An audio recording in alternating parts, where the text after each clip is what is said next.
Well, I'm pretty excited about coming back home and being able to perform to the crowds in Ayr and my family and return to a place that I fondly recall as being a place of many scratched and bruised knees as a child playing with my brothers and cousins. My uncle had a little cottage in Ayr and we would go and have many, many fun summers. And I've never actually been to Ayr at Christmas time. And so to spend Christmas and the Christmas lights switch on in Ayr with my mum and dad and a hot chocolate and singing some songs that will hopefully get the crowds into the Christmas spirit is something I'm really looking forward to. And do you tend to get quite a warm reception when you come back?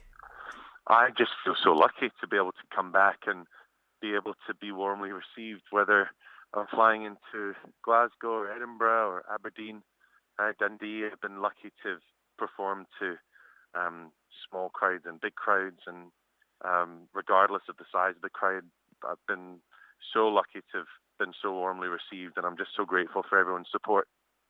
So tell us a wee bit about what you've been up to over the last couple of years. Well, I've been on the West End stage.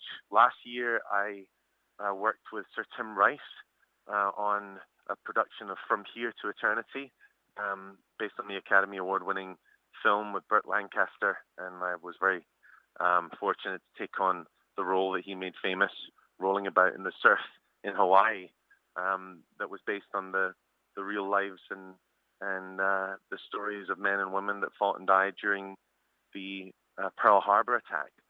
And after that, I went back to recording new songs for my album, and I've just started working with Sheridan Smith, and a Tony Award-winning director from America who has come to reprise the wonderful romantic comedy Funny Girl that was made famous by Barbra Streisand and Omar Sharif 50 years ago now, when they performed it in the film of the same name.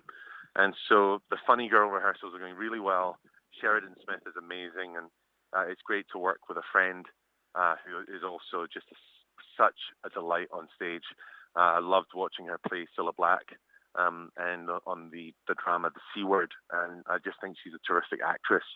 So beyond the fact that she's my mate, it's just so much fun on stage getting ready and rehearsing for Funny Girl, which opens up in London in December.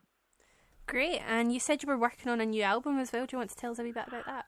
I am. I've been working on songs for a record that I think is going to be some of my best material yet, and I can't believe it's been just over 10 years now that Colorblind was number one. So it's been quite a time of life where I've been very lucky to have experienced different things, and I've been really inspired by other artists like Sam Smith and Adele and Bruno Mars, and listening to artists that have such a great way with lyric and also have been able to capture an older era and bring it back to a more modern way of producing music.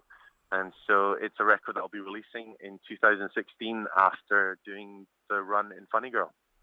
And how's that been for you? Because obviously you've been really busy, but you've kind of been away from the recording and the music side of it for a wee while. So how's it been trying to get your brain back into that kind of mindset? Yeah. Well, actually, I was working on the album before From Here to Eternity, and then stopped to work with Tim Rice, and then was working on it up to getting the role in Funny Girl, and now stopped to do this show.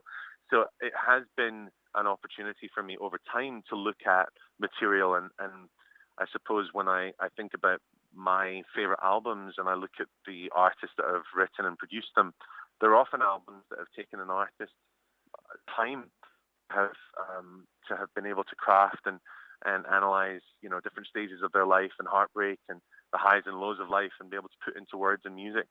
So it's allowed me to take songs that I thought were good and improve them, or take songs and the ones that I thought maybe were at the top of the pile are now near the bottom of the list, and I've got ones that have superseded them and improved as time goes on. You hopefully improve as a songwriter. So it's been a really great time to grow and to reflect and put words to music that I'm really proud of.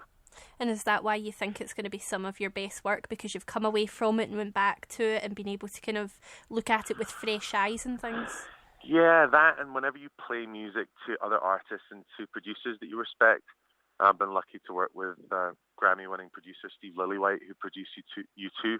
And whenever you work with people that you admire and respect, and they also have heard your earlier music, when they turn around and they say, this is great, this is some of the best stuff you've written, that's really encouraging, because often you don't get any objective perspective on something. So when you get feedback, your greatest critics are always your family. And so my family and my friends who've heard the music have been really uplifting.